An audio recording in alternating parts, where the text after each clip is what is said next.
German sips with a grin so wide. Pogs on the table can't hide his pride. Creator in the corner starts to glare. Madness sparks and hate fills the air.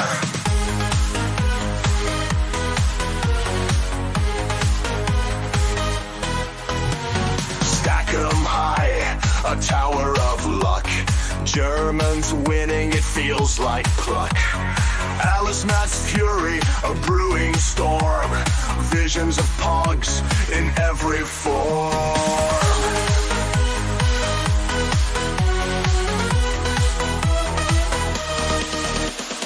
Pogs are spinning, tables turning.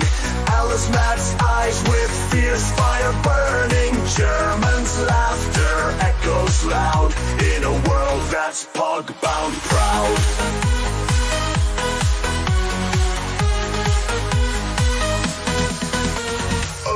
Matt sees and he's mad insane. Eyes on fire, can't take the strain. Pogs and pieces drive him to pain. His patience snapping like an old chain.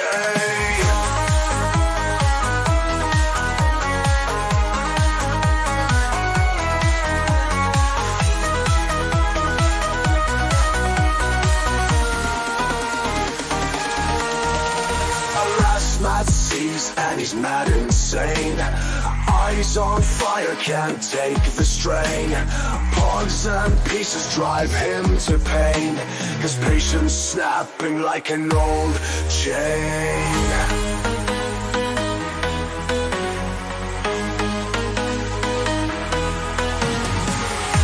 Du Spiegelman, Entenmann.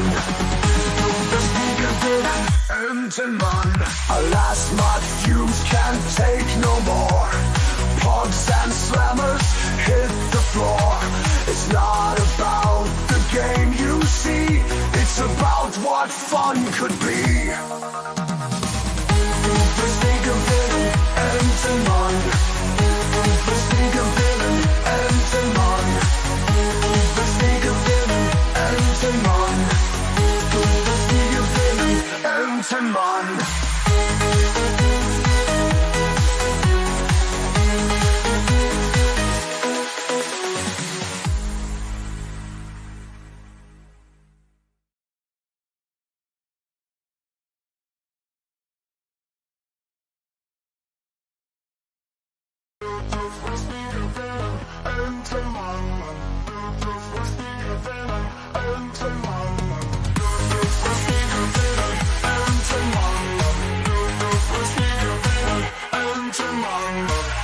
German sips with a grin so wide. Pogs on the table.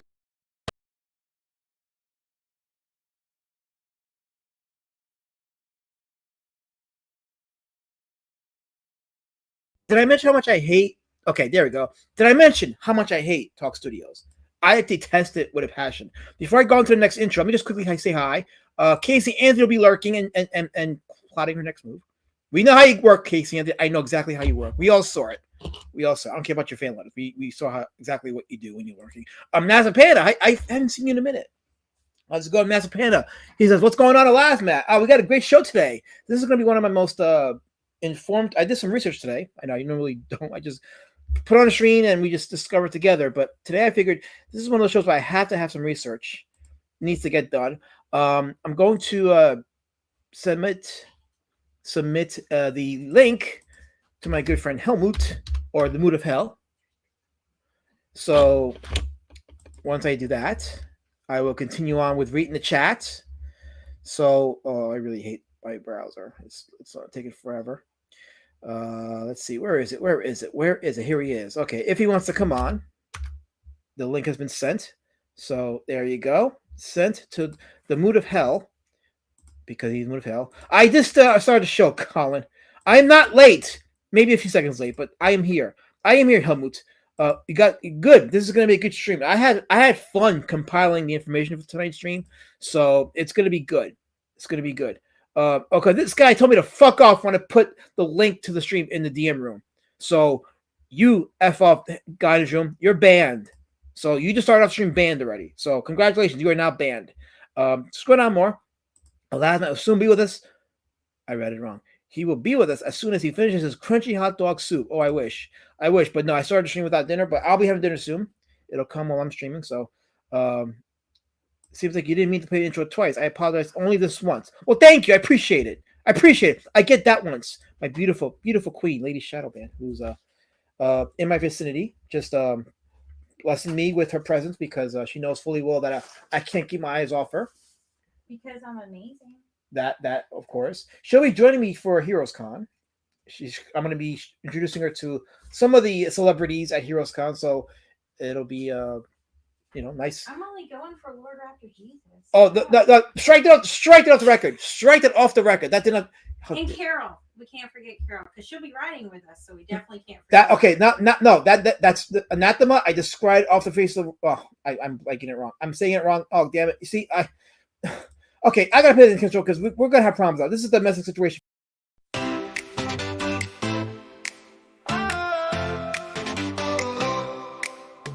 Deep in the inky graveyard, dark as the night, there among forgotten pencils, a duck takes flight. Alice not the history duck tells us forgotten tales about creators long lost in a cabinet frail. He's been putting in a mile of research. He quacked up every flock perch. This Irishman aggressively knows his stuff. He's here to share the truth without a bluff. Duckman, oh Duckman, extolling the dead. Duckman, oh Duckman, what's got in your head? Simmons, Emerson, Panther, and Ray, ancient artists surviving off of vodka and Bengay. Alice Mack, duck of the Indies, Malin's favorite ethap. He knowledge of comics far off the old rap. He swims out of the lanes to find hidden bayous, strange creators, and obscure dull new. Duckman, oh Duckman, extolling the dead. Duckman, oh Duckman, what's got in your head? Simmons, Emerson, Panther, and Ray, ancient artists surviving off of vodka and Bengay. So hang with the quackers deep in the comic graves. See Alice Matt's treasures, the sort that he craves. Do you know about these guys and do you care? A Duck Lord is willing and he's got plenty to share. Duckman, oh Duckman, extolling the dead. Duckman, oh Duckman, what's got in your head?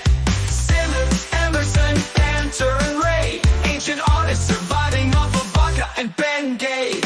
Alice Matt should be quack-gratulated. Do not mallard shun. He's busy peeking into the facts. Don't wig in him while he's hunting for snacks. For snacks. Duckman, oh Duckman, extolling the dead. Duckman, oh Duckman, what's got in your head? Simmons, Emerson, Panther, and Ray, ancient artists surviving off of vodka and Bengay.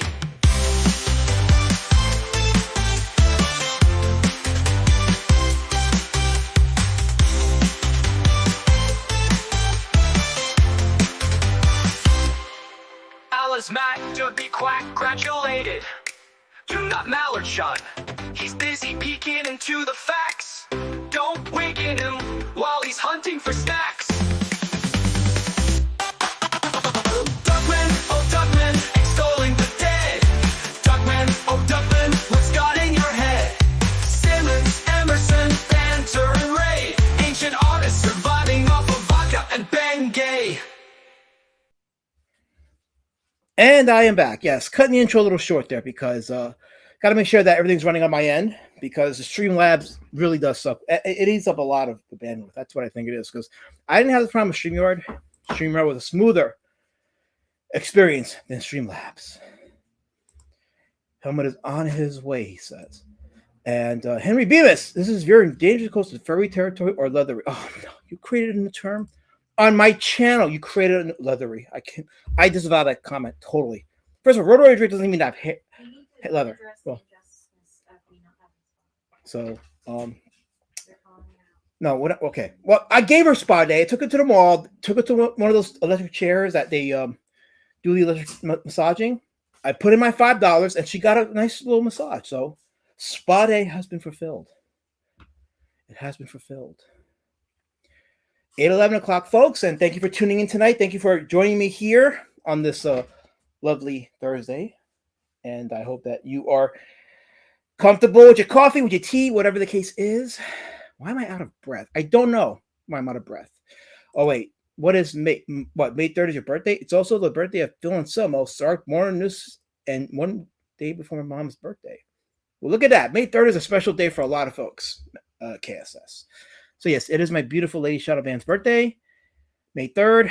And, yes, I have plans for her. So, it's going to be a nice evening for us. I'm already being threatened. So, so now you'll know if you don't see me again, now you'll know what happened. So, have the receipts ready for the police when they show up. So, okay. All right, here we go. Okay. So, today's stream. Oh, Carol. No, Carol. No, you're not here. You're gone. You're gone. You're banned. I've already banned you. So you're not here. I've already banned Carol Colors. She and Guy in the room are both banned. As I'm trying to do a dissertation on the history of comics anthology, and not just a whole history. So if you're a fan of a comic anthology magazine and you don't see it here, there's a reason why. It's not because it's bad or anything. It's because I'm only focusing on like the underground stuff, like the comics magazines from like the underground era of comics, and then the alternative era of comics, and briefly on the Comicsgate stuff because it's all Comicsgate because it's all independent. It's apart from the mainstream. I'm not looking at the other magazines that were more mainstream friendly. Not that they're bad or anything, but for the sake of these streams, for these indie comic outlier streams, I'm focusing on the underground and alternative ones because we've already spotlighted some of the artists that were featured in those magazines, and that there was an attempt in the Comicsgate side of things to have a magazine, and that fell out of the wayside. More on that later as we talk about the successions of magazines. So, no, Carol, I don't see you. That shit. Okay, this comment doesn't exist because you're banned. You're banned. It doesn't exist. So it's not gonna. So I don't care what you're saying here. It's not acknowledged because you're banned. So nice try, Colors. Nice try. What you're looking at, by the way, what you're looking at here is a newspaper called Yarrow Stalk. Yarrow Stalks. Yes, Yarrow Stalks. So Yarrow Stalks was an underground newspaper from the 60s, one of many. So as the independent underground comic movement was reaching success in the 60s, a lot of the artists were putting their stuff in these newspapers. Yarrow Stalks was the first newspaper to publish the underground comic stuff. There was also, let's see what else. I'm trying to juggle between my notes and the photo app. You have that's another issue of Yarrow Stalk. That's the cover. So they were spotlighting some of the underground artists that were the staples of the underground comics movement. Hold on, let me go back to my notes here. Here we go. Okay. All right. And then this is the Berkeley Barb, which hails out of California. They also published the underground comics artists outside of them producing their own issues. So this is out of California. And this is the East Village Other. This is out of New York. And they too published artwork and strips from the underground comics artists.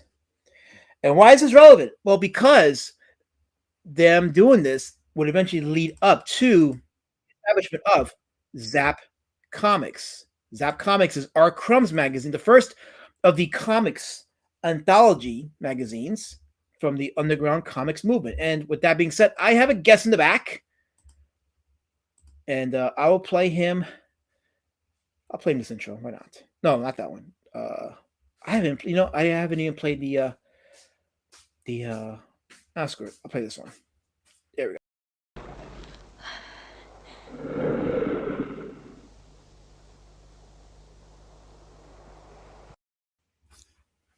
It's my good friend, the Mood of Hell. Good evening, mein Freund.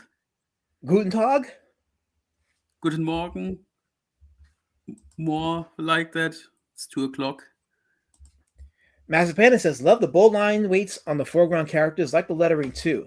Yeah, that was one of the staples of the underground comics is how the lettering, and I've talked about this many times, how the lettering just joins with the images and it creates like an overall pleasant visual experience. Was Godzilla asking for a Coke? Well, that actually, okay, there's a little trivia behind that. When Godzilla uh, nudges his nose like that, that was a crew member that did that, and that was like a little jab at him. Yeah, it's a little Godzilla trilogy trivia. But Plungecast, how's it going, Plungecast? Welcome to the stream, Plungecast. Welcome to the experience of the comics anthology magazines. So, are you familiar with Zap Comic Magazine, Helmut? Only from the last time we spoke about it on one of your earlier streams. Yeah, and eventually I'll probably do streams on like each individual magazine, but this stream is just going over the magazines in general. So I'll be giving like general information. So this was started by Art Crumb, the creator of Fritz the Cat, and it started off as a showcase for his work. But then he reached out to his contemporaries like Gilbert Shelton, who we who we spotlighted, Spain Rodriguez, and this lasted for 17 issues, and it was over a span of about 46 years by various different publishers. And Fantagraphics produced a hardcover edition of the entire run. So if you ever wanted to get the entire run of Zap Comics, Fantagraphics did produce a hardcover edition of it. So, and you're going to be finding out that a lot of these magazines did end up getting collective editions released for those that like to collect their stuff. This is another cover. This is issue 16 of Zap Comics. You can see Art Crumb's artwork definitely on display. Nard and Pat, and I'll get to Nard and Pat in just a second. Why am I highlighting Nard and Pat? Because Bijou Funnies, this was another magazine started by Jay Lynch. Where is it here? Hold on. I'm just trying to gather my notes here. How did I go down so fast? I got to get to really writing with my regular hand because Notepad is unreliable sometimes. It really is. But shout out to the chat for those that are watching. Yes, so this is a Bijou Funnies. This was out of I want to say this was out of Chicago, but I know that Jay Lynch is the guy who edited this, and his character. Hold on, let me pull this up here. Here we go. Okay, it was 8 issues, and yeah, he was out of Chicago. And Nard and Pat was his main staple that appeared in the magazine. It appeared in Bijou Funnies. And 8 issues out of this. It also featured Art Crumb, Art Spiegelman, Gilbert Shelton again, Kim Deitch, among others. And the thing you're going to find out with these magazines is a lot of these artists jumped from magazine to that magazine. So you're going to be hearing these names a lot. You're going to be hearing a lot of Kim Deitch, a lot of Gilbert Shelton. And it started out in the underground newspaper, the Chicago Mirror, before it became its own thing. So it branched out of that. And yeah, Nard and Pat was one of the recurring strips in that. So you had Zap Comics and you had Bijou Funnies. But Helmet, get this. Did you know that Marvel Comics took an interest in the underground comics movement? Did you know that? Not so really. apparently, no. Yeah. So in 1973, Stan Lee, he was drawn to the underground comics artistry. Like he was taking notice, and he was drawn by these strips. So he wanted to do his own anthology magazine with these artists, and it was called Comics Book. Comics with X. So he published 3 issues of this, and it featured guys like Howard Cruz, Kim Deitch, Trina Robbins, Art Spiegelman. But the problem is that in the 3 issues that he produced, while it was considered Marvel's most socially relevant books, it wasn't as in your face, or it wasn't as as adult oriented as the comics of the underground movement was, because it was under the Marvel banner. So after the 2 issues, it was handed over to Kitchen Sink Press by Dennis Kitchen, and the final 2 issues were printed under the Kitchen Sink banner. So yeah, these magazines weren't as explicit, but they were considered ahead of its time for the Marvel banner. So yeah, so this is Stan Lee's contribution to the underground comics movement. Here's another cover for it. You can see how much different it is from the regular Marvel flair.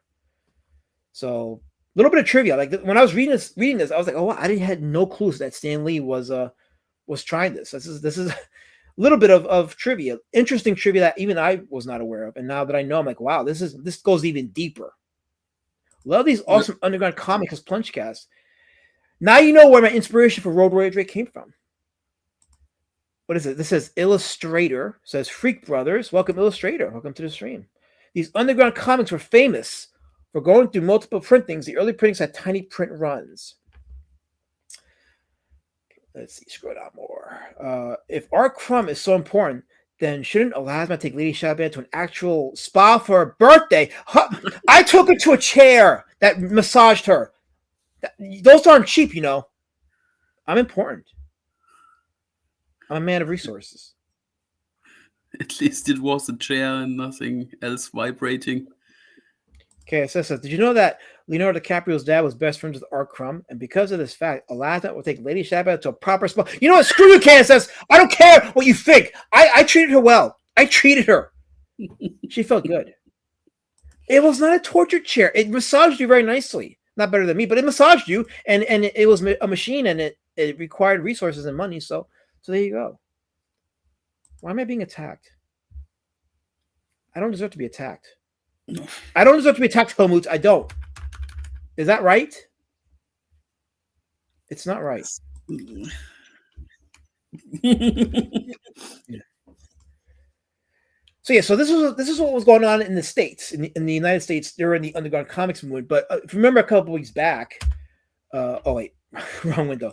I talked about Flip Furman, the Dutch underground comic artist, and this was a magazine. I don't know if I'm saying it right, but Tante Lenny Presenteert.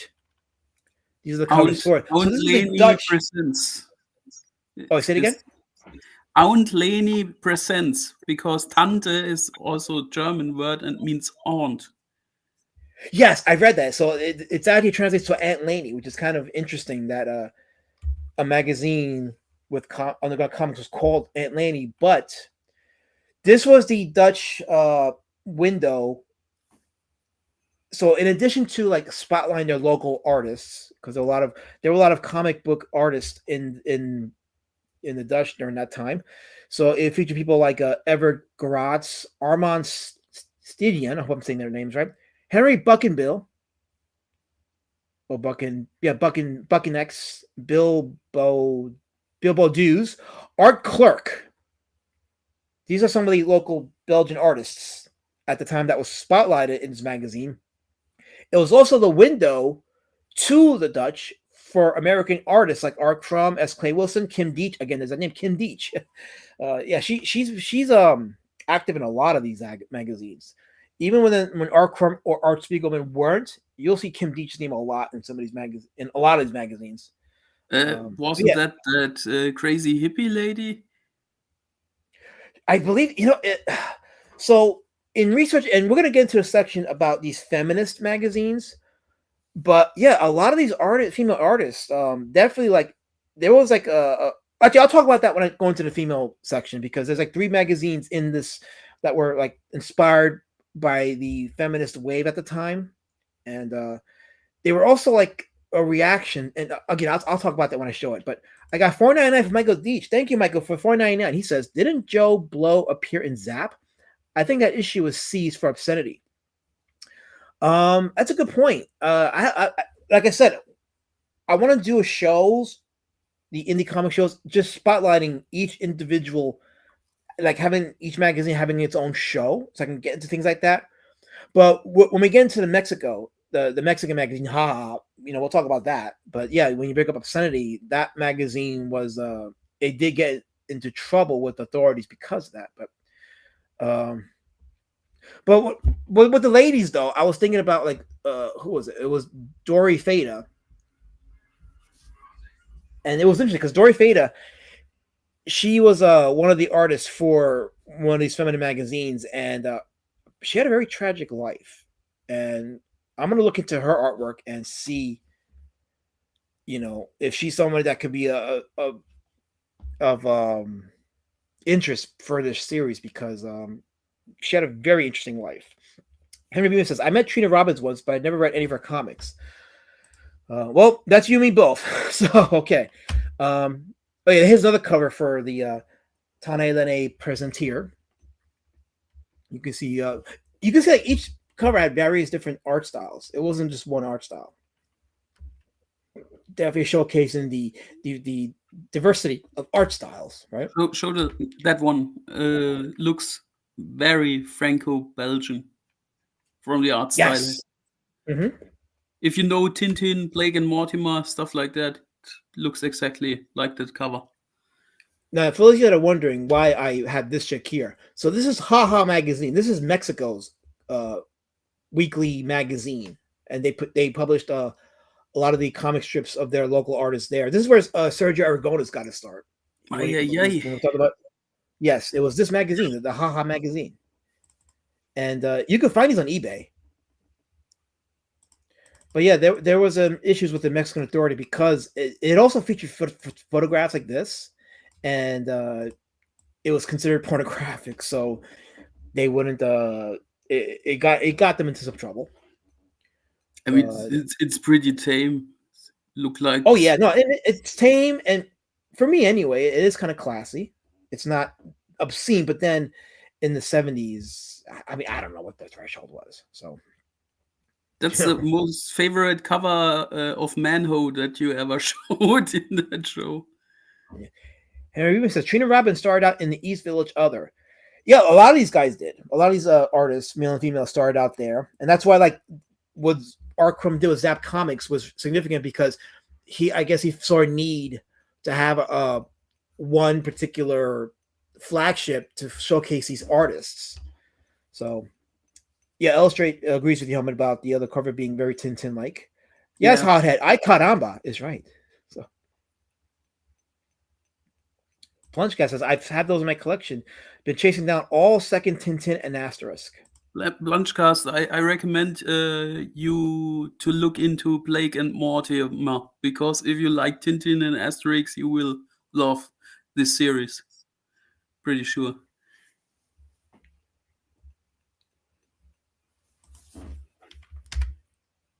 And now we go into the tail end of the underground comics movement. And I talked about a little bit about this when I was talking about Art Spiegelman. This is Arcade. So Art Spiegelman attempted to do what Art Crumb did with Zap Comics. And, well, he wasn't as successful because what happened was when he came out with Arcade, this was back in 1975. So the underground comics movement was nearing its end.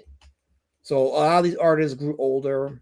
You started to move on to other things, and the demand for it wasn't there as much. So with Arcade, I think it lasted 7 issues. It lasted 7 issues, and it spotlighted R. Crumb, Gilbert Shelton, Spain Rodriguez, Kim Deitch, same names. And what happened was, so Spiegelman was living in San Francisco at the time that he launched his magazine. Then he moved to New York. And he gave the editing gig over to Bill Griffith and his wife. And then what happened was since they obviously didn't want to, well, not that they didn't want to, but they weren't as committed to it as Art Spiegelman was. So between that and not much of a demand, Arcade died at the 7th issue. So it didn't have as big of a run. But yeah, this is Art Crumb's work right here. Here's another issue of Arcade. You can see the names: Crumb, Krasner, Shelton, Nard, and Pat. Remember Nard and Pat got their start in Bijou Funnies, so now they transferred over to Arcade. Illustrators, I'm liking Spiru. Wait, I highlighted them. I'm liking Spiru and Fantasio. Oh yes, I know them. It's from a French guy called Robert Welter. Very good, nice colors. You would also like it, Lasman. I'll look into it. Yeah, Spirit. I'm gonna because I added Dory Freda on my list, so I'm gonna add Who's the artist for Spiro and Fantasia? The first guy who drew it from 1938 to 1943, Wikipedia tells me, is Robert Welter. That's the French guy. Okay. Oh, okay. I'll look into that. That sounds very interesting. How perverted will this get? It just got as perverted as it could. Guy in his room. Oh wait, why am I responding to your chat? You're banned. You're banned. I don't know why I'm responding to you. So my apologies, guys. The guy in his room was banned. I shouldn't be replying to his comment. This looks really awesome in color. He nailed female thick. Our Crumb loved thick females. That was his thing. So he made sure that it was going to be drawn to his liking. I'm not going to bother with any comics that aren't translated in English. Very well, xenophobe. Xenophobe. That's why you're banned. That's not the big of a gotcha that he thinks that it's, because many Franco-Belgian comics are translated into English, but you have to ask in your local comic shop if they have them. Okay, so this is, I like the last Vincent video. He leveled it up. I like how he subtly sneaks in self-promotion. The grip is strong in this one. I appreciate that. Well, I've been getting a lot of accolades for the documentaries. The last one, so I uploaded my latest documentary. You guys should check it out. It's regarding the Mighty Golden Patriot by Yellow Flash and some numbers that were miscued. And I figured it was time to kind of put to rest what those numbers actually mean. And yeah, if you should check it out. I've been doing a lot of documentary style videos just to be informative. And by the way, that video, you guys get an idea now of why I'm doing these indie comic outlier streams, because it's content and it's historical content. It's good to bring this indie comic madness that's infecting our space to perspective, and going back and learning the history of these independent comics, and not even just the independent comics of the underground comics, but also like modern day manga, which seems to have gotten the lesson. Meanwhile, Western independent comics have not. So that's another reason why I do these streams. It's content for future videos and to bring these things into perspective. Chloe Mack says that Felix in that the Felix in words are hard. That Felix the cat in that picture. Let's see. I don't think so. No, he can't. That's not Felix the cat. I can see why you thought that though, because there was a definite inspiration of Felix the cat in his in Crumb's Fritz the Cat stuff. But I actually went to a New York City comic shop last weekend. They were out of a lot of stuff I wanted, surprisingly. Mainly had the standard Marvel DC shit. So it's funny you say that, even though you're banned, guy in his room. It's funny you say that because there is a demand for comics. It's just the kind of comics. That's the question. And the superhero stuff is kind of like on dying. It's on the decline. Maybe because they're not being written well. Marvel and DC is just forgetting about writing good shit. So like the 60s and 70s and even the 80s, people are going to shops looking for the next new thing, the next fresh thing. Human beings don't change. Just because the market changes doesn't mean, well, not the market. Just because the studios change what's being produced doesn't mean human beings change. The market wants what the market wants. Magadich's Crumb covered a lot of subject territory. I think he means suspect. Everything from incest porn to technology prediction. He predicted the internet all the way to an illustrated Bible. I remember that illustrated Bible. Yeah, that was the book of Genesis, I think, is what he did. It was interesting how he drew that. Have you ever seen that, Helmut? R. Crumb's book of Genesis? Yeah, some pages. I had a small anthology book of Robert Crumb's works, and there were a few pages that showcased that stuff. Illustrator said there used to be an app called Isnail available in the US that was entirely Bandis Desineus. I have is no good and other European comics. I bought all the X Library books that took. Why I worked hard. I bought out all the X Library books that a nearby public library was selling at 50 cents each 3 years ago, about 30 total. Yeah, I mean, I would do that too. If they had some classic books, I would definitely go and get those. We should have Blanchcast on when we talk about Franco-Belgian comics, because I think he's kind of an expert for it. Yes, Michael Lee just in that magazine he drew incest prawn. You couldn't show on YouTube. Yeah, that was the thing with the underground comics movement, Michael. Is that they were very, I don't want to say pornographic, but they kind of were, and a lot of people would say that too because they were not shy on the sex. That was their staple, and yeah, go ahead. To be fair, all those underground comic artists were products of their time. And True. 1968 especially was a very liberal time and a thought-provoking time. And artists were exactly like that. Tried many drugs, had many sex, and put it in their works. Yes, that is absolutely historically true. Whether you have a thing about it or not, that's what happened. That's exactly what happened. And it was a different time back then. Now, what we're looking at, so there were 3 all-female comic anthologies, and they were produced in response to the perceived, and I put it in quotations because men are men, I don't care what anybody says, perceived misogynistic, male-dominated underground comic scene. Listen, comics are male-dominated. You can't change that. You cannot change that. And there was, at the very least, what I will say about the female comic creators that attempted these magazines, at the very least, they understood not to infiltrate the scene. They just banded together and did their own thing. So, and in doing that, they produced some items of historical relevance. So what you're looking at is a magazine called It Ain't Me, Babe. It was 1 issue only from 1970. And it was co-produced by Trina Robbins, who, as one of the chat members pointed out, got her start in the East Other Village magazine, the East Village Other, and Barbara Mendez. And all the most of the contributing members of this 1 issue, they went on to do another magazine, which we're going to show, women's comics. That's it right there. So they went from It Ain't There, Babe to women's comics, and women's comics lasted about I think it was 7 issues, I believe. I think so. Let me see. Yeah, I think it was about 7 issues, and it tackled sex, politics, homosexuality. Oh no, that's 17 issues. I'm sorry, 17 issues. So 17 issues. It tackled all those things: sex, politics, homosexuality. Featured artwork by Trina Robbins, Aline Crumb, who was Art Crumb's wife, who passed away a couple years ago. Rest in peace. Roberta Gregory and Dori Seda. And when I learned a little about Dori Seda, I was like, yeah, this is a.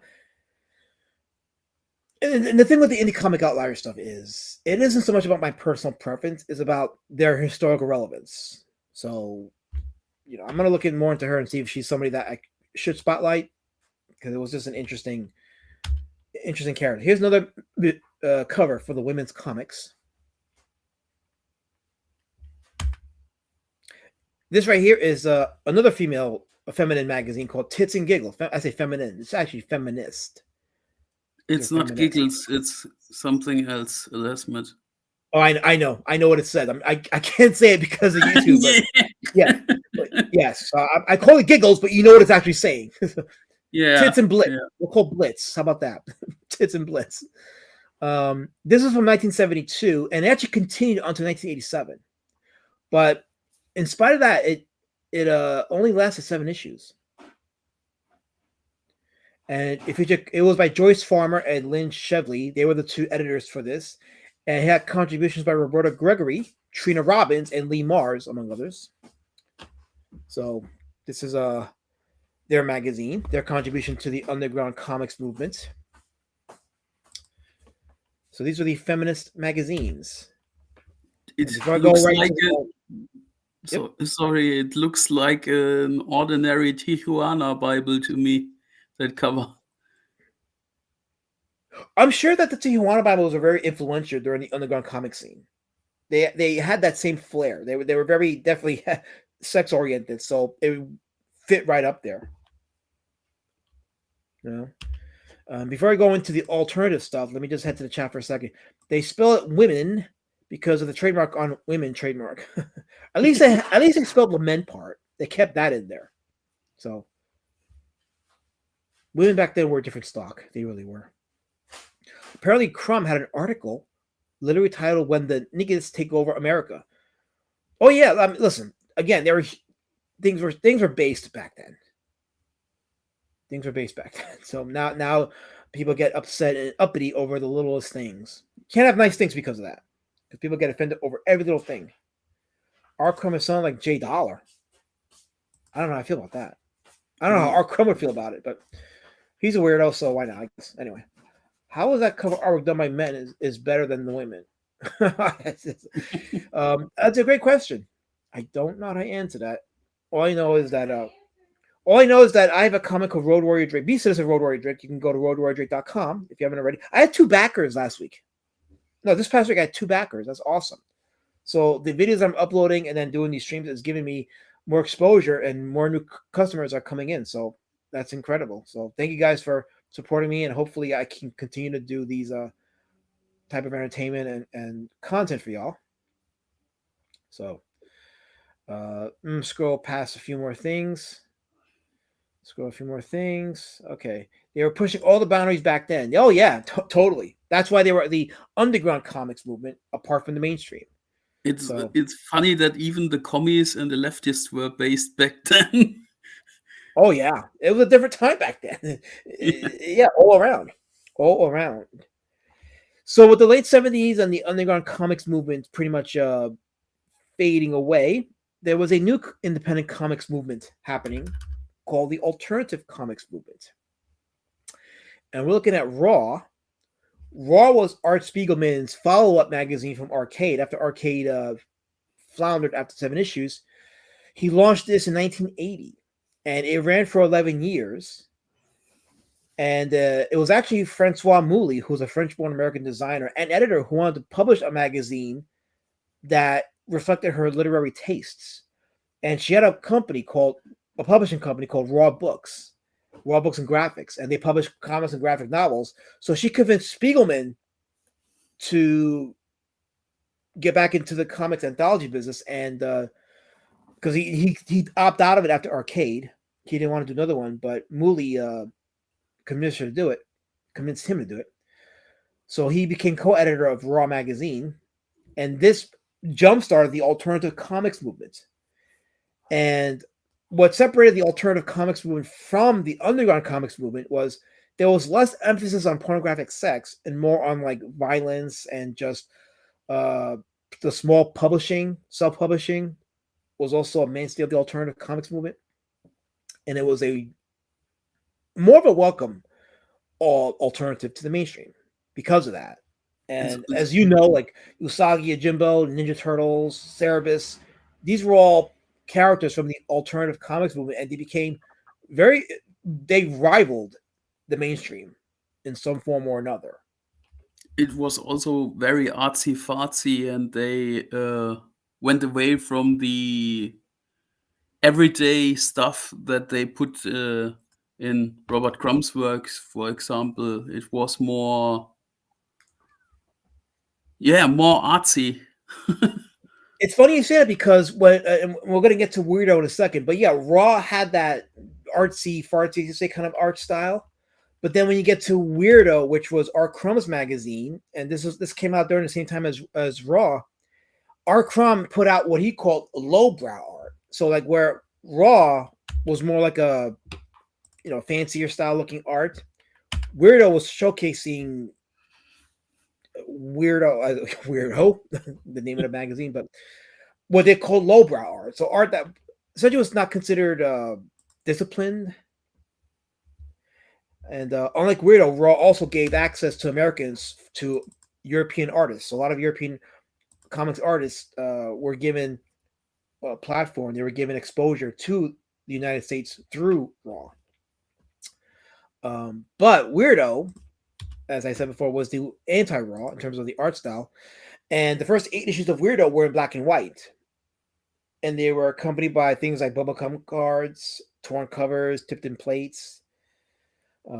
It also published older and contemporary comic strips, including, as far as like older ones, it included Winsor McKay's Dreams of the Rabbit, which I didn't. I mean, I have that link, but for the sake of time, I will skip over it. But Dreams of the Rabbit by Winsor McKay was reprinted in the pages of Weirdo, and I think it had how many issues of Weirdo? Okay, 11 total issues of Weirdo were published, and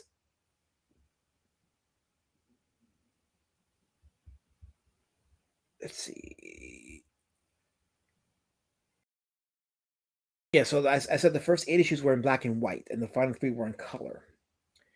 And also, another thing of note with Raw is that Spiegelman's book Mouse was published in the pages of Raw. So before it was a collective graphic novel, it was published in segments in the pages of Mouse, not unlike how some manga started off in the Shonen Jump magazines in Japan. So here's another cover of Weirdo right here, or Crumb's Weirdo.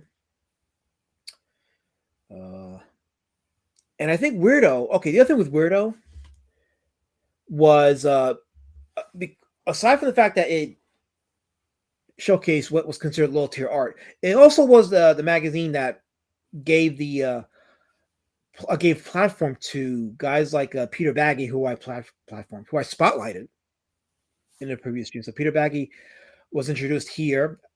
Dori Sato from her feminist magazine days was given access to present her stuff here in Weirdo as well. Crumb's wife Aline would take over. So Crumb was the editor for the magazine, but then after a few issues, he handed it over to Peter Baggy. I think issue 10 is when Peter Baggy took over as editor, and then issue 18, Baggy handed it over to Crumb's wife Aline, and then by issue 25, she handed it back to Baggy, and then by the 28th issue of Weirdo, it ceased publication. And it didn't get as much reception. The reception wasn't as positive as Zap or even Arcade was, or Raw, I should say, for Spiegelman. And one of the more controversial aspects of Weirdo was a series of comics that Crumb was doing, but instead of doing sequential art, he was doing the comic in photography. So he used photos to do a comic series in Weirdo that wasn't well received. And to this day, Crumb actually has disavowed it. The style is known as fumetti. And when Crumb does his collections of art, he excludes those fumetti comics. So that was a little bit of interesting trivia there. Let me head out to the chat for a second. Head out to the chat. Let's see here. Making sure I don't miss any super chats. Okay. Let me click up some. Plunch Guy says, listen to clips of EVS talk about comics shows how ignorant he is about comics, and especially comics around the world. All that clown knows is American superhero, and like any bigot thinks that's all there is. Yeah, he doesn't know that much about the indie scene. The indie scene, the underground and alternative comic scene would be anathema in Comicsgate, which is ridiculous. And that's one of Comicsgate's biggest failings, was that, because if it wasn't for the fact that the market was open to new styles and new forms of comics and new characters, we wouldn't have billion-dollar franchises like Ninja Turtles. We wouldn't have one of the longest-running comics in Cerebus, the current one with Gru the Wanderer, which we talked about last week. These comics wouldn't see the light of day if the elitist mindset that played Comicsgate was, was calling the shots in those days, which thankfully it wasn't. Matt Pan says the Raw cover almost reminds me of a lot of the experimental art fine artists were doing in the modern art era, early to mid 20th century ish. Maybe you're thinking about Picasso and Dali. That's what you think about, Pablo Picasso and Salvador Dali, which is actually true because, especially like with Raw. Let me go back to Raw.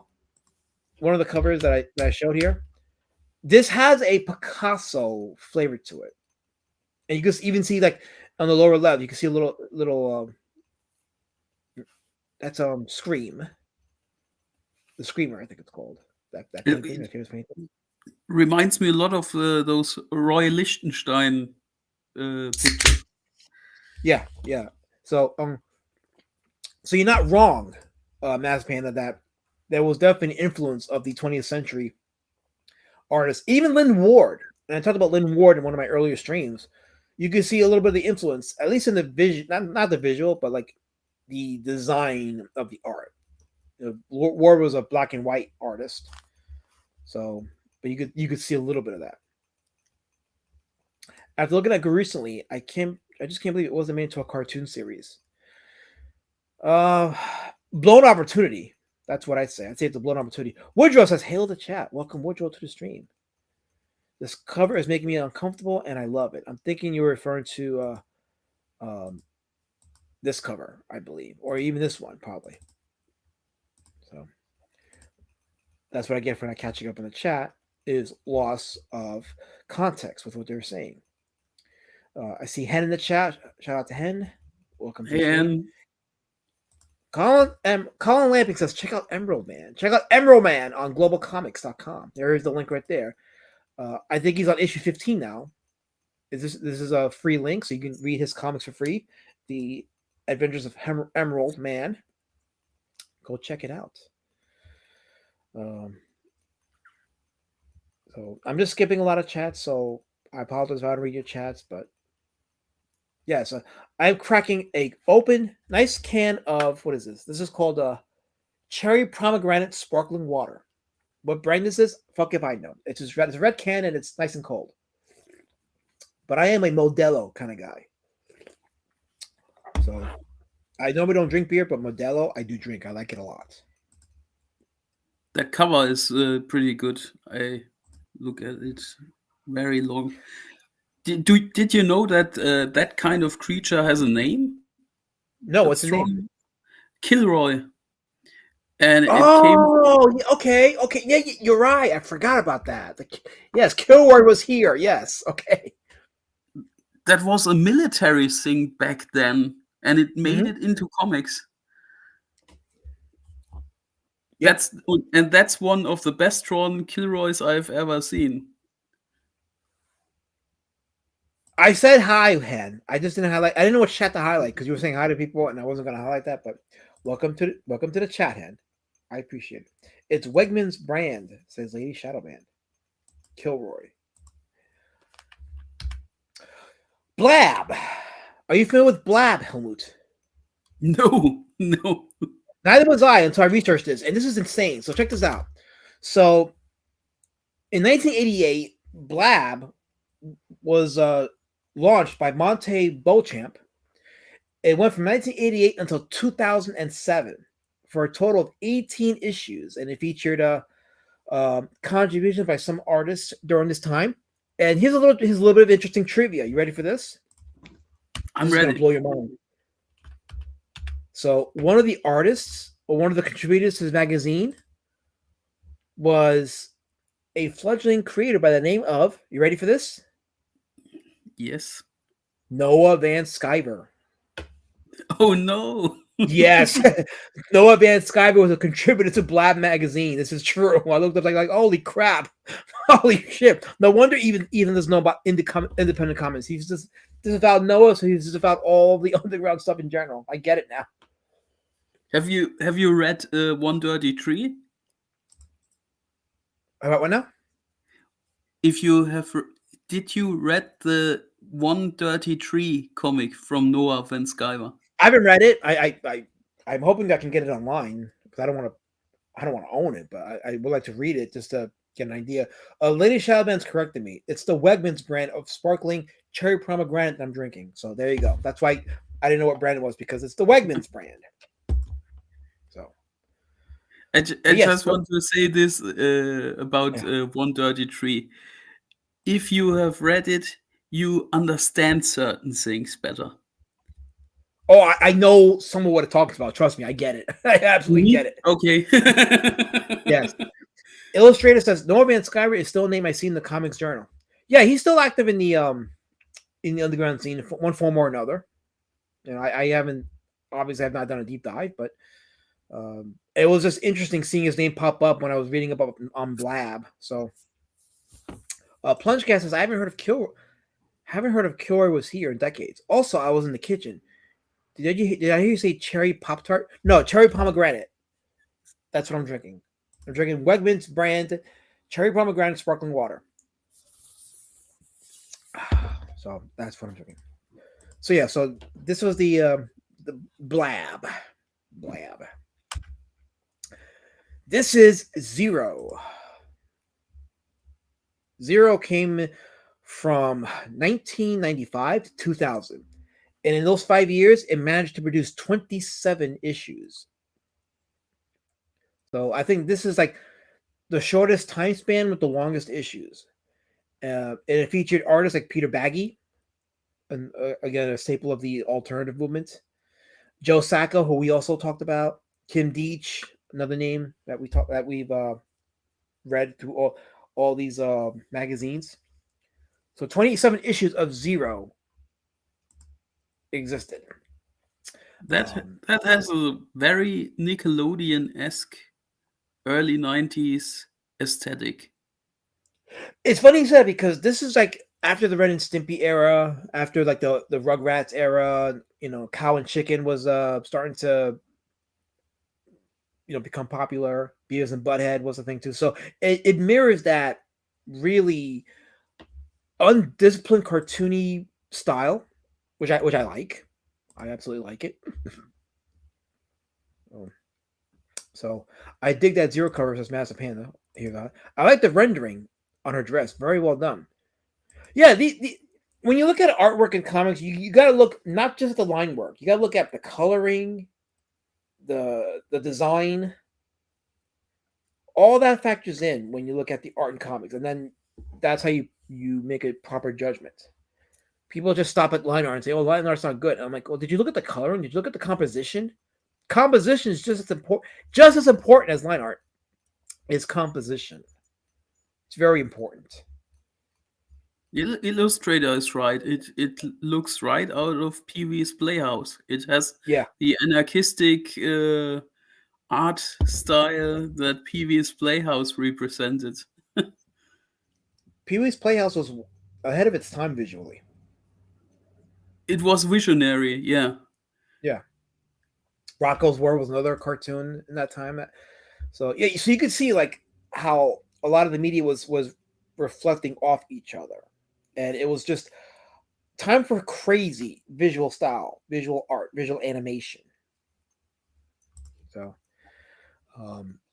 it's already 9:00, and we've covered most. Well, I say most, but now we're going to get into another sector of the comics anthology. So I talked a little bit about Comicsgate and how it tried to be an independent comics movement, but it clearly didn't learn the lessons of the alternative movement and the underground movement.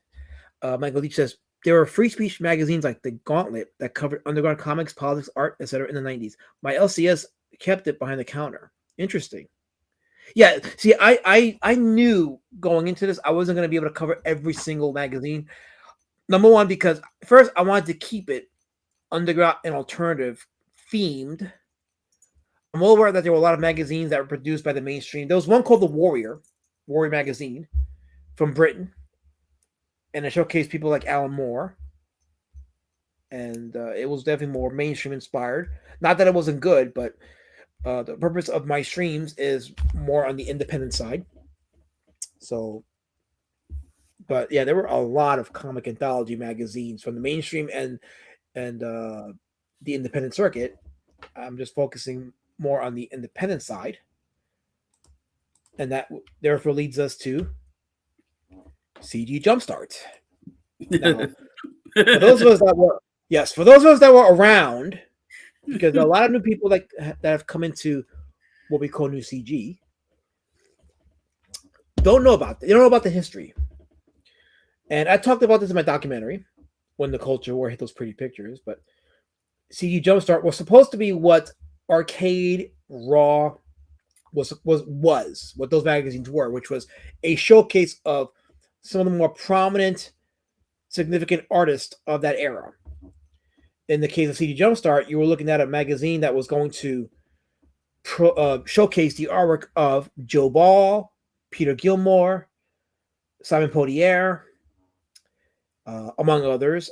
Andrew Huerta, before he ran away with the money and didn't produce his book, but he was still, at the time, respected.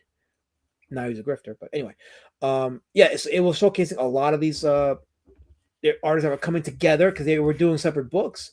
But here you had an opportunity to bring them together in one magazine. And there were plans to get this magazine in the shop, I believe. So it wasn't just, there was going to be a crowdfunder, but it was going to end up in the shops. And it was going to be a way to bring these Comicsgate artists out into a broader market. And that was supposed to take Comicsgate to the next level. It was supposed to get it out of the window, out of the bubble that it was in, to something bigger. And it was such a big deal. It was such a big deal, this magazine, that even Ethan Van Sciver was wanted to get in on it. And he was not in the beginning when the magazine was in its early stages. He found out about it later. And again, this is all covered in my documentary. Sovereign's a book I'll never get. Yep, it's a shame. Did you ever want to associate with CG? Of course I did. I was in Comicsgate for a long time, Colin. I joined Comicsgate in 2018. I associated with it, but over the years, as things started to become obvious and things were becoming antithetical to independent comics, I had to take a step back, and up to a point where I said, you know what, I can't associate with it anymore. So I document it. I talk about it from a past tense, but I also talk about its current behavior. Because as an independent comic artist, there's some lessons you have to learn from each comic movement. Whether it's the underground movement, the alternative comics movement, or Comicsgate, there are lessons you got to take from each movement if you want to be a successful independent comic creator. Unfortunately, unlike the alternative movement and the underground movement, the things you learn about Comicsgate has nothing to do with how to make comics as much as it has to do with how not to behave, how not to treat your fellow creators, how not to insult the fans by not producing your books. Those are lessons you take away with Comicsgate. So they're more like antithetical lessons than anything. But they're still lessons regardless. So Colin says, my experience with them was watching Zach back in high school and agreeing with his points. I regret that. Well, for myself, I can't turn back time. I don't regret my choices, but I do regret what it's become. And on that aspect, I have to say, nope, I don't associate with it. We have Zaid. Yes, the Zaid brothers had a story in this magazine too. So, and then RTD Comics. So here's the thing too, and this is history. So this is history. So you know how like New CG talks about how they treat War Campaign like this boogeyman, and how like, oh, this is a harassment group, this and that. Well, believe it or not, back in the peak era of CG, War Campaign was actually integrated in the community with creators, doing live streams, retweeting campaigns on Twitter, and they were behind the production of CG Jumpstart. There is Rohan Paul, who is a degenerate and probably one of the biggest failures when it comes to any comics, but he was one of the guys who pushed this CG Jumpstart magazine, him and Gat Hanzo, another failure. But anyway, they were working with Steve Dye, who was a prominent editor during this in this space. And this is the pages of CG Jumpstart. They had an actual proof copy of it, so it was more or less done. They just never got the crowdfunded because there were some changes that were being made. And Steve Dye had the files, and he wasn't giving it over because that was when the controversy with the Anna stuff happened. Again, check out the documentary when the Culture War hit those pretty pictures so you can get the full story on that. But long story short, because of the controversy, because of the war that was going on between CG, War Campaign, and fans and customers and all that stuff, CG Jumpstart never came to fruition. And this page, by the way, as you can see in the lower left, I had an ad in there for Road Warrior Drake, Street Champion Road Warrior Drake. That was my sole contribution to CG Jumpstart. That's how proud I was of this magazine. But Never happened. So Comicsgate never had its own anthology magazine. So that was one of the biggest blown opportunities in the movement because of it, among many blown opportunities. There comes a Silhouette Baby. Yes, Silhouette Baby. Silhouette. However, we did get a comics anthology magazine, not Comicsgate related, but it did feature some Comicsgate artists who did or at one time were associated with CG. That magazine, and this went under people's radar. They didn't realize what this magazine was supposed to be. And I don't even think the editor or the producer realized it. But this continues in the tradition of that stuff. I'm, of course, talking about Battle of the Kangs by Wiggle Wiggle. Yes, Battle of the Kangs was a comics anthology magazine. And this did what CG Jonas Star did not do, which is it actually produced and fulfilled. And it had artists like John Dillard, who is the artist for Yellow Flash's Mighty Golden Patriot. Matt Barr had some strips in there. Who else? I think Quaff had something in there. I had a strip in there. Matt Barr. Yes, I mentioned Matt Barr. Yeah, he had some artwork in here. And a second one is being produced. I will have a strip in there as well. Tim Olson, the creator of Melvin, is in the chat. He will have something for the second one too. So he's going to contribute art to the second one as well. So yeah, so we had our own comic anthology book, Battle of the Kangs. So Wiggle has done something that needed to be done in this space. He actually produced a comic anthology magazine that showcased some of the artists of this particular era of independent comics. Hey, but we have to be honest in regards of Comicsgate and fair. Oh no, absolutely. Because yeah, go ahead. I don't know if you still know, because that campaign is years late, and I think we'll never see the light of day, if you ask me. But in the campaign for Rainbow the Brood is an anthology book planned called Cool Story Bro. Yeah, that campaign's a blown opportunity. It really is. It's a dumpster fire like everything CG. Yeah, and I don't, and for these indie comic outlier streams, I don't focus too much on that part, because one of the things I do with these streams is I want to inspire people to want to get comics. Oh, so Tim Mills is not pretty. Yeah, he's a writer. He's not an artist, but he's putting a story. Hey Tim, who's going to be the artist for your story? Do you know? Because I only know of a few names that are producing. I think Mike S. Miller's putting something in there. I'm not sure. Maybe I'm wrong. I think I'm wrong on that one. But I know Matt Barr is producing something.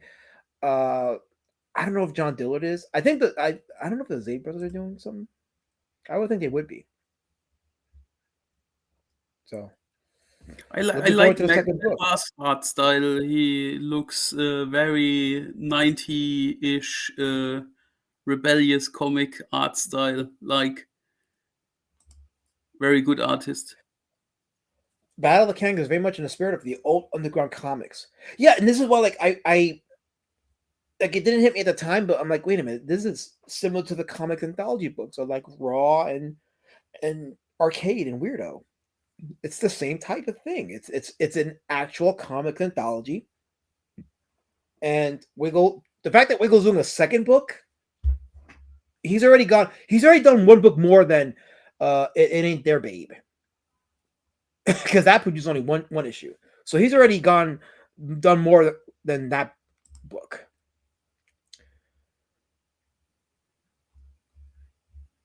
Wait, you didn't mention Kirby. Oh, that's right. Kirby. Yes, he's also done work for Battle. Oh, and Felsbug.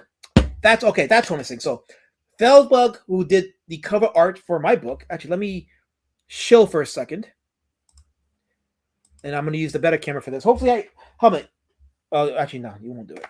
I won't burden you with it. But I was going to ask you if you can check the YouTube tab to see that if I am. If you are lagging. Yes. Am I lagging? No, you look So I look snazzy. good. Yeah. Nice. Okay. So Ugly speaking of as always. this is the line art he did for Beast Citizen Road Warrior Drake. This is the second proof copy. Look how thick this is. Isn't that beautifully thick? It's 149 pages. Hmm. And I'm very proud of this book. And I know you will be too. I know those of you that backed the book, you will be proud of it. Because I'm proud of it, and I know you will be too. But Philsbug did the line art for this. Okay, he did the line art for this. And colors were done by Lidl. Philsbug has artwork. And I think we're going to look at some of it right now. I am not a jerk. Stop listening to Cal Co's cast. Says I'm trying to shill. Right, Lakem was another artist for Battle of the Kings. He actually did the layouts. Lakem did. So he was like I guess you could say he was an editor for that. But this is Philsbug's line art right here. So he did a great job on Beast Citizen Road Warrior Drake. Now I'll get back to the screen here. So we're gonna see. So we see Matt Crott's art on that, or Matt C. You mean? Yeah, Matt C. also was another contributor. Matt C. was the artist for Dale's Vault. That's the better camera. Listen, I'm a poor. Okay, what do you want me to do? I'm a poor. Oh, my good friend Angela Curry's in the chat. Welcome, Angela. Welcome to the chat. Hello, Angela. I have a question. Yeah. Of something you said before. Deus Vult, the book from JDA. Yeah. Matt C. did the art for that book. Yes. Okay, cool. So I have a book from Matt C. Good to know. Yeah, no, that artwork was really good. It had that 80s vibe to it. It looked very much like Hal Foster's Prince Valiant. Yeah, I had that Conan vibe, but yeah, Hal Foster too. I can see that. I can definitely see that. So yeah, Tim Wilson's done with the Battle of the Kangs 2, the script for his story that he submitted to Battle of the Kangs. There's the link to Beast Citizen Road Warrior Drake, because you guys know you want it. Wait, first you're a supposed puck, now you're a poor. What the? Listen, Joe Biden, I can be both in one and not the other. How about that? Sorry, he triggered me. He absolutely triggered me. Oh wait, let me there we go. So this is artwork from Battle of the Kangs. That is Felsbug. His work here. This is what you're looking at here is the eternal battle between Easy Pie versus Harry Trulai. So that was a nice wholesome parody right there. Here's I forgot who this is. Is this Felsbug too, I think? But this is a triangle man taking on a balding lady with the cankles.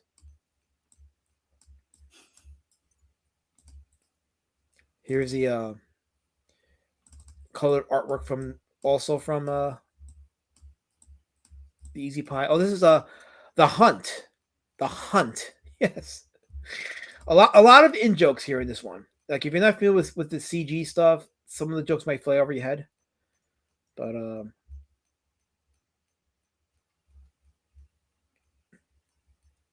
and let's see here. There's also so you know what? I couldn't find an image of the cover of Battle of the Kangs online outside of the other shot. So I had to go to an Instagram page by Lion Ratton because he did an unboxing. So I had to take a screenshot of the full cover right here. So that's it right there. Before I forget it, those pages were from Felsbug. Yes. Yep. Before I forget that, his art reminds me of a very awesome Japanese anime series, which was very funny. It is called Hakushon Daimao. Okay. And it's about a djinn, and a boy who founds the lamp of the djinn and always summons him if he sneezes. And it's a very funny series. Felsbug, if you are here, look into it because your art style looks very much like that series, Hakushon Daimao. Yeah, I felt that it confirmed that because it's quite possible he may have seen it. He lives out in the Asian area, so I'm sure he may have seen it. $5 from Angela Curry. She says, "Happy Asian American and Pacific Islander Heritage Month, Matt. Hail, get ducky, woo! I'll accept it. Thank you for that. Thank you for the $5, Angela. How can push him that? Wait, how can push him them out? What? Hakushon Daimao. Oh, okay. Never mind. That flew over my head. Okay, all right, Tim, you're redeemed. It's about the chin, like Bruce Campbell's or Jay Leno's. What, Bear? What? You got an issue with me? What? Oh, you talking about this? I took her to a chair that did those electronic massages. Stop picking on me. Why are you harassing me, Bear? Why? I'm here trying to do comics conversation, and you have to do this. Okay? Not cool. Not cool.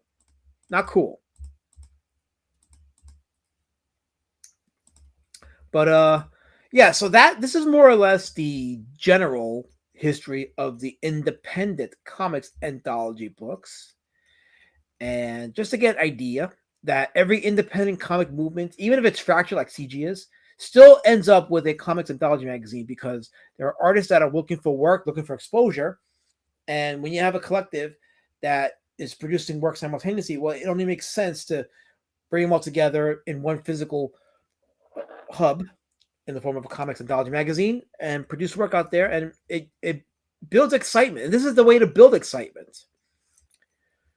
I can't believe the stream turned into a shill for Battle of the Kings 2, but it did. It turned into a shill. But hey, I have work coming in for that magazine too, so I'm shilling for me as well. And I am proud of my contribution to Battle of the Kings. I am proud to have said that my work has appeared in a comic anthology magazine. Shout out to me, because I'm important. I'm very important.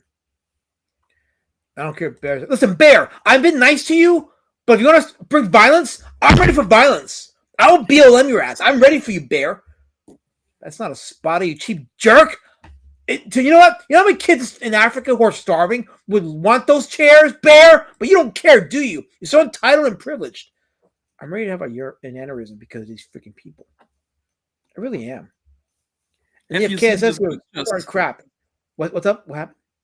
Have you seen the pictures that I sent you from the German anthology books that I? Oh no, you have not. Let me get it. They are in Discord. On Discord, okay. Let me open that right now. Let's look at that. And this is from where you said? Weißblech Comics. Ah, Weißblech. Yes, Weißblech. Yes, wonderful comics publishing company, and they produce some great looking comics. I at some point I'm gonna have to just chuck it up and just buy those comics, especially the Little Wolf Swans. Let's see. Did you send it? I didn't get it. Oh, did you put it in the Discord? In the Discord, in the safe space? Oh God, okay, I see it. Yeah. Yeah. Okay. Fantasy 3000. Okay. Let me go ahead and stop sharing this, and let's open up a new screen. Here we go. So this is a Fantasy 3000 by Weißblech Comics. This is a comics anthology from Germany. We showed a little bit of this during the Living Curio and Eckhart Brightshoe streams because their works appeared here. So yeah, this is a modern comic anthology in Germany. Yeah, I think it's at the 5th or 6th issue by now. How long have it been in print? Oh, a few years, maybe 2 years, the last month, because they are publishing every 3 months. Colin is asking me, children in Africa are eating chairs? Well, if they ate chairs, it'd be a step up because some of them are eating mud cookies. So would you rather eat a chair or mud cookies? Those are your options. These movements can have an art for arts vibe that builds enthusiasm. That's what it is. It's about the enthusiasm. That's how you sell your comics, is through building enthusiasm to the market. And you have in your hand, right? You have in your hand a comics anthology magazine. You see all these different strips, like these different artists telling different stories, and it's gonna make you, it's gonna entertain you. It's gonna fill you up with the desire to want to collect these things, because you're being exposed to various different types of worlds, various perspectives, various stories. So that's that's how you build the excitement in a market that you would want for them to buy your books. I know it's a very weird concept, but it does work. It really does work. Here's another picture by Helmut featuring more Fantasy 3000. Yeah, that one in the front is from Eckhart Breitschuh, the cover.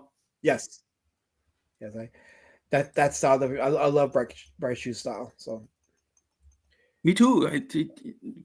Guy is fantastic. Mm-hmm. But also Levin Curio.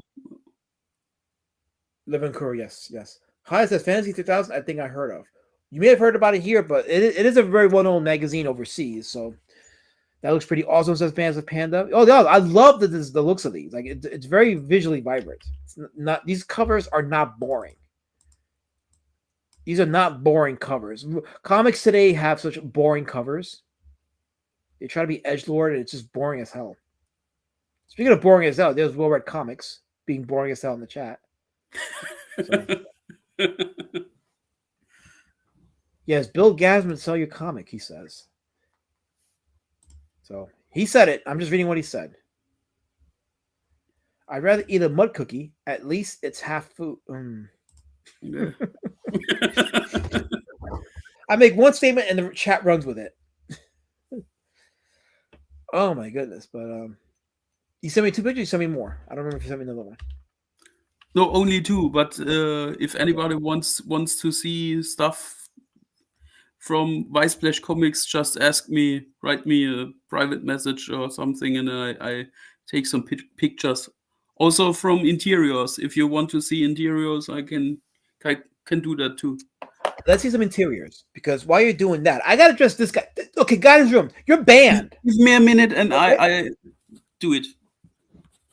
He's banned. So of course I'm skipping your chats because you're banned. Have you not gotten the memo? You don't exist for the rest of the day. You are banned, so your chats are anathema. So I'm not skipping your chats. They just don't exist. There's a difference, guy in his room. And I wish you would stop being gaslighting, because you're wrong, I'm right, and that's how it's going to be. Every day, time of the week. I can say it in Spanish if you want. But if I say it in Spanish, you'll become xenophobic and really demand my end of life. And that's not going to happen, because I'm cherished, I'm loved, people revere me, I'm protected. So there you go. Stop calling Well Read boring, you jerk. That is my job, you jerk. Well, you're not doing it, Kansas. You're harassing me. You're chucking your spears at me. So if you don't want your job taken away from you by a POC, then keep doing your job, because then I have to do it for you. But you're banned. I'm allowing you to be banned. So that's it. You're banned. I'm allowing that. Mango says, Alasmat yelling is... See what you guys did? See what you did? No, screw you, Cal. Screw you. I'm getting uppity. No, I am defending my sovereignty. That's what I'm doing. I'm sorry if it hurts you guys' feelings, but that's what I do. That's what I'm going to do, because I'm a warrior. I'm a fighter. I do these things because I matter. I 100% matter. So I'm sorry if that offends you, but it's okay, because why the heck is this stupid? Hold on. There we go. Okay. I'm sorry if that offends you, but I do matter. Lord rapped with Jesus. Yes, the Lord rapped with... Oh, I'm sorry. No, this is the war campaign. I'm sorry, because according to Kitty, his war campaign. He says, woo, incredible work on your last video. Also gave you a shout out in the description of the clips you made for my channel. Hail, brother. Hail, Lord Raptor. Check out his channel. More clips are coming, by the way, for the Lord Raptor Jesus, who is Voldemort in some spots. So, there you go. Did you? No, you were not skipped. You were not skipped. You were dutifully banned. You're banned. And I'm sorry that Kim's this guy, but you left me no choice. You chose violence, so I have to choose defense and protecting righteousness. Speaking of defending, here's the first abuser of my chat. Shifter. D words are the pool skimmers. Pool skimmers? Skimmers? Skimers? What? Wait. Does that say skimmers? Is that really if it's skimmers? Should it be 1M? But then skimmers doesn't seem right. Pool skimmers of the animal world. If there was a joke that I know I ruined it, so apologies in advance, but it looks like it got ruined. Raptor is a deputy of war campaign. Apparently so. He's also Voldemort. Definitely Voldemort. Raptor says driving at the moment. Hill chat driving at the moment. Can't add apologies. Add apologies. Do we have a guy named Apologies in the chat? That sounds very self-abusive. Very self-abusive. Colin says, when are we destroying indie comics and making it all new? You're talking about the Great Reset, right? The Great Reset of indie comics. Well, there's never been a Great Reset. There's only been a transition. So, like from the underground comics movement, it slowly transitioned to the alternative movement, which was evident by Art Spiegelman's Arcade and then going into Raw.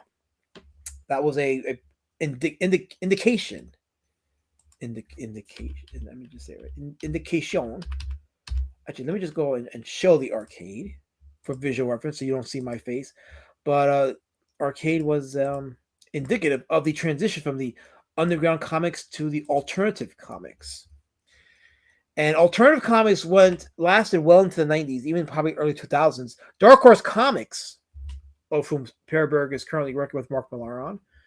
Dark Horse Comics was the first, I guess you could call it mainstream comics publishing company that they put out the alternative comic stuff. They were the ones that really. I'm back. What's up? I'm back. I sent you the pictures in our private conversation on X. Okay, cool. So that'll help me to. Well, it won't help me, but I was just explaining the transition between the two prominent indie comic movements. If I'm banned, you can't see me say Elias Matt drinks 24 bottles of Malta per day. Well, you don't see me doing that. That's why you're banned. But yeah, getting back to the Great Reset of indie comics. No, there won't be a reset. What will happen is there'll be a stagnant period, and then one or two people will come out, make something cool, dynamic, and it'll reignite people's passions to buy comics again, or indie comics, I should say. It kind of has been happening with the manga. So that audience, that market is going into manga. Meanwhile, Western comics are doing dumb shit. And that's why we're having a flailing economy in the comic scene, among other reasons. Bad behaviors, gay ops, talking shit about other creators doesn't help either. Last one, cracking out banger videos, I appreciate it. Well, thanks for the feedback. And I am looking to doing more as I keep my eyes observing on the scene. I think certain stories need to be told, certain non-fictional stories, historical stories, biographical stories. They just need to be told because lessons are starting to be forgotten, and we need to get back to what this is supposed to be about. Philsbuck says manga is published weekly in anthologies. Only the most popular comics continue. The market wants what it wants. The market wants what it wants. So there is no surprise there. As I'm looking at my Twitter DMs, Helmut. I did a picture for one panel for every story that is in Fantasy 3000. Okay.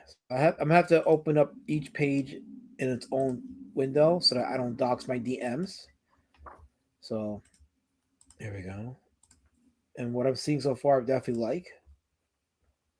Love the artwork. Love it. Let's see. Okay, here we go. All right, so let me go in. Let me stop sharing the screen and share the internet screen. Internets, the browser. Let's see. I'll start with this one here. Okay. So this is from Fantasy 3000.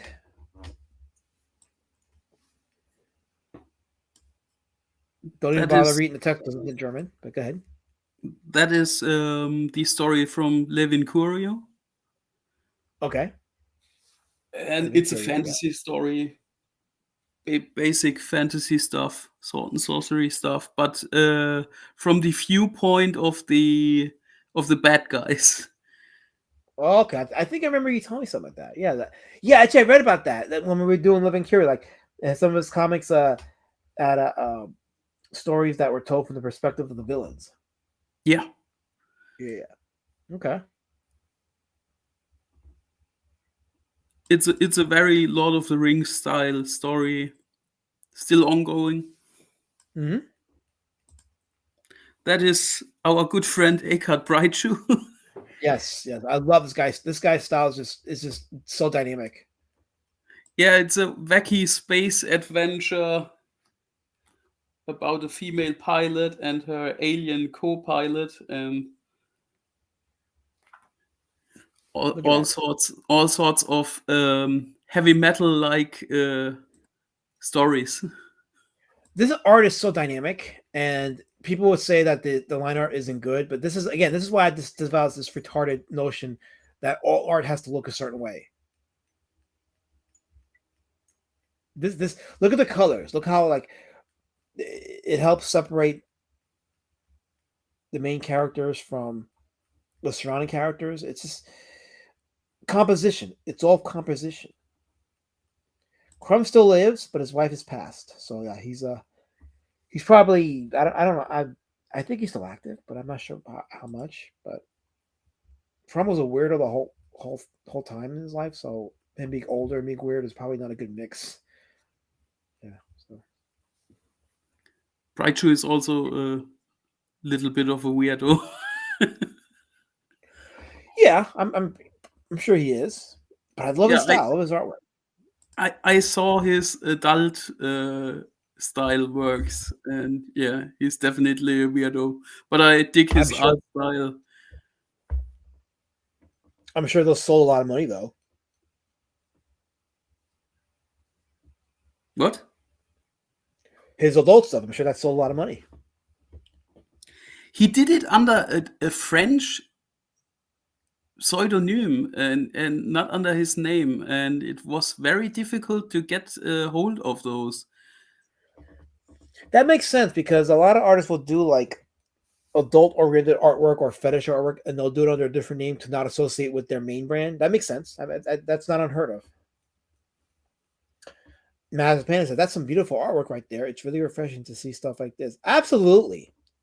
Part of why I do what I do with Road Warrior Drake is doing some dynamic artwork without it doesn't have to look like anything from the 90s Image comics. It just needs to be dynamic and fun. Fun is the key ingredient to artwork in comics. If it's not fun to look at, who cares how many years you spend drawing that one page? It's crap. Excuse me. Here's another page right here. The short that let me translate. Is this the Sword of Twala? Yes. Yes. The short that I figured it out. I was like, yes, I'm an honorary kraut. Yes, okay. And it's Yeah. a Conan the Adventurer Red Sonja style story from a guy named Michael Musal. Yeah, this I saw this and it reminded me of the Savage Sword of Conan. So Yeah, the story is very much Conan-esque. mm-hmm.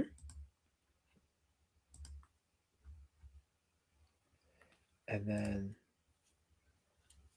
this page right here, which is very experimental. Yeah, the story is named Big Ass Sword. It's from a guy named Andreas Butzbach. And his art style reminds me a little bit of Narwhal stuff. I was gonna say, yeah, because it has like a mech feel to it, and then I was reminded of Narwhal's rendition of the Golden Patriot. Like I actually loved how he drew the Mighty Golden Patriot. In my opinion, it was more dynamic than Dillard's art, and the farm, the Kiwi farmers are loving Narwhal right now. They're like, "Oh, the guy's leveled up." Andrew Curry says Crumb was married. Yeah, her name was Aline, and she was a co-editor for some of the comic anthology magazines, including, um, what was it, Weirdo, I believe. So yeah, she was active in the underground comic scene. She was very active up until her death in 2022. So, but it's funny because yeah, you ask him if he was married, and it's like you wouldn't know that by his behavior, and he was a very odd guy. Crumb, I'm sure, was a very odd and uncomfortable person to be around. If you ever have an opportunity, go check out the Crumb documentary that came out like 20 years ago, 20, 30 years ago in the 90s. No, it came out in 2000, I believe. If you're an artist, watching that documentary, it's going to inspire you to want to draw. It's a very fascinating look into Crumb's life. And what you got to come away with was he was definitely weird in every sense of the word. His life was very odd. But he also wasn't, he didn't have his head up his ass. Like, he wasn't a guy that was like in over his head. He was odd, he was quirky, weird, maybe even degenerate. But the guy could draw, and the guy was very inspiring to watch draw. Again, I've overused the word, the nine of forearm veins and individual strands of hair statement, but that crowd would despise this artwork so much. I mean, look, Mass Panda, they despise what I do.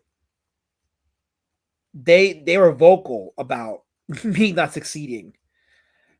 Even like Royal Kabir War Campaign was very vocal about me not succeeding. Like he was adamant that I don't succeed, which is why he's out failing and I'm here succeeding. So, and why I'm doing these streams to promote what independent comics is really about. It's about celebration of different styles, different stories, different characters. This is why Dark Horse Comics continues to impress with their embracing of independent art styles, and why now Per Berg, aka Narwhal, is doing artwork for them now and working with Mark Miller, the writer for Kick-Ass. Think about that. Think about that for a second. Not every every comic must be drawn in the style of Jim Lee. I know, right? Old Dirty Fatty. It has to be a Jim Lee or Rob Liefeld ripoff. Otherwise, it's not art. No, not art. Well, I say that if you don't think it's art, then your perception to me is invalid. It's really good art. It's much better for telling stories rather than for the over-rendered stuff. That's why, and this is just me making this statement. This is not indicative of anybody not being good. I'm just saying this is why I prefer Per Berg's Mighty Golden Patriot rendition over Dillard. Not because Dillard's art isn't good. It's just that there was more style and dynamism in Per Berg's rendition. I really liked how he drew that. It definitely had indie vibes to it. It had like mecha anime tech vibes to it. But even though it's a Power Rangers, even though it's Sentai stuff, yeah, even though it's a homage to Sentai stuff, but that tech looking thing really elevated that character's visual appeal, in my opinion. Crumb's best-selling book was the Book of Genesis. Yeah, we talked about that earlier today, the Book of Genesis, and I had seen pages of it, and it was the thing that stood out with that book was how he drew the devil, how Satan was depicted in there. He was depicted as a man-sized serpent with legs. It's fascinating. It was a very fascinating visual interpretation of that. Lady Shadowman says, "Hey everyone, in lieu of a birthday present, if you would like to just hit the like for me, that would be the best present I could ask for. Thank you." There you go, guys. The rest of you see, all you now are jerks because you don't hit the like button. So hit the like button. Stop being jerks. I don't like jerks. I really don't like jerks. People need to be nice. People need to be nice. I just got a message in my safe space Discord. Somebody's calling me a quagger. A quagger. And Colin liked it. I see you, Colin. I see you liking all the racist comments in there, Colin. Ever since I invited him into my safe space Discord, he's been vicious to me. Very vicious. I've been nothing but nice to these people. Helmut. Why are they so mean to me? Oh, this is a good comment. Looks like Mike Mignola. Yeah, you know what? You're absolutely right. This has Hellboy vibes to it. It's because of the blacks and the line art. That's a good point. It is very Mike Mignola inspired. That was a good catch. And we talked about Mike Mignola on these Indie Comic Outliers streams. So his wife was taller and bigger than Crumb. Crumb was a very fair-looking man, so that doesn't surprise me, Mango.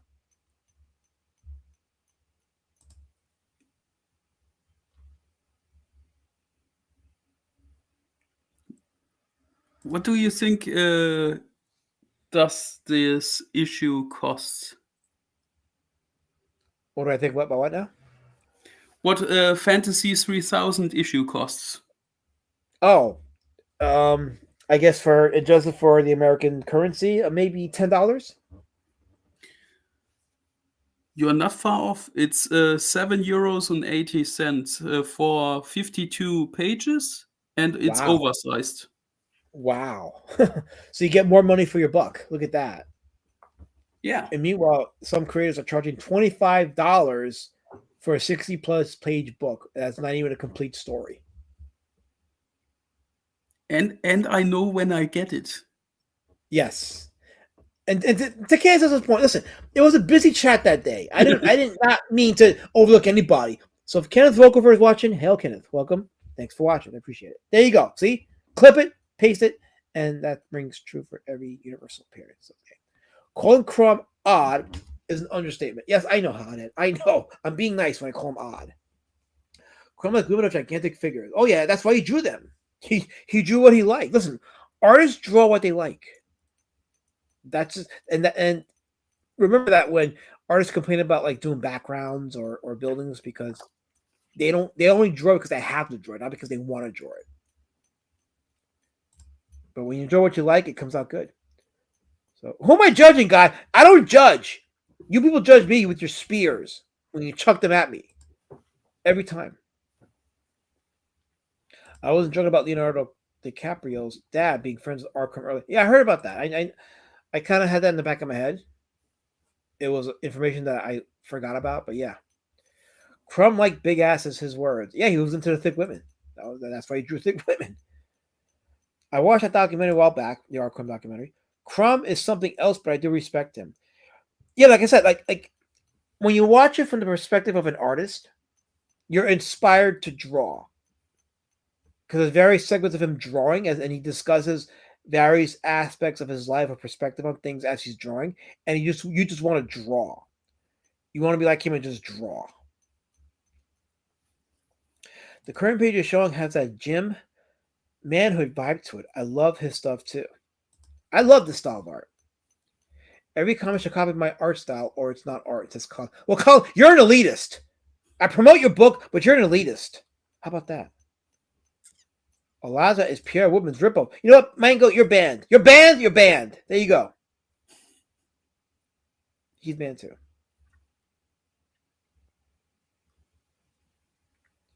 Laura Raptor says he's streaming tomorrow. So tomorrow night, Wrapped Horror will be streaming again. I don't like jerks either, Colin. Stop being one. Why can't you be like my good friend Edwin the Ace Osvedo, the producer for the Ace Comics? Hail, Edwin. Good seeing you here. I am a jerk for assuming I don't hit the like button. Well, then just hit it. Oh, wait, am I behind in the chat? Yeah, I'm behind the chat. I'm like 100 chats behind. I have to go skip a few chats, so hold on. I have to just catch up. So, shout out to the 26 people that are watching. Hail to the 26 that are watching. And okay, I'm caught up. Okay, so I'm caught up. It was just a lot of vitriol, a lot of violence, a lot of chucking spears at me. So people are jerks, but anyway, I think we've covered quite a bit. What do you think, Helmut? Yeah, and I'm glad that the people like the stuff from Germany that I show. Yeah, no, this is good stuff. I really like this artwork, and a lot of people do too. And it tells you again that there's a market for it, and these American companies and the indie market is ignoring this to their detriment. People want this. I don't quite understand why Splash Comics aren't trying to sell to the English-speaking countries. I don't know what it is. I think it needs an American publisher here to say, hey, we think there's a market for it. What can we do to bring this here? That's what I think. Yeah, maybe. Colin, is that a Tuata the Danan comic? Yep. Their shorts are Tuata. Did I say it right? Tuata? Tuata? Schwert. Schwert is the sword. Yeah, the short the Tuata. Yeah.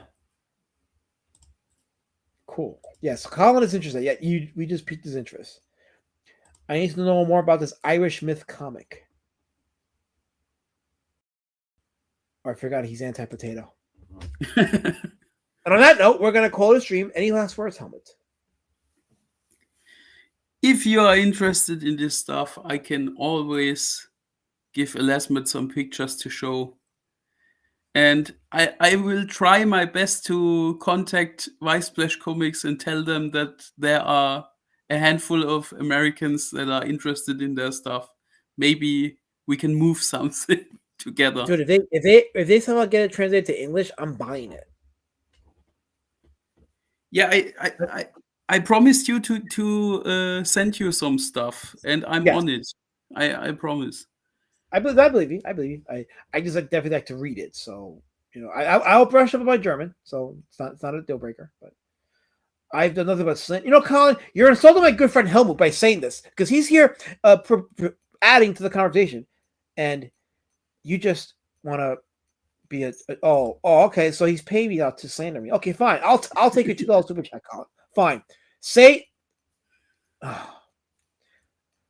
a slanderous liar. You happy, Colin? Are you happy? Was that $2 worth? Was that $2 well spent? Was it? I hope it was. I hope you feel great and accomplished, and that your life is edified over it. Goodbye.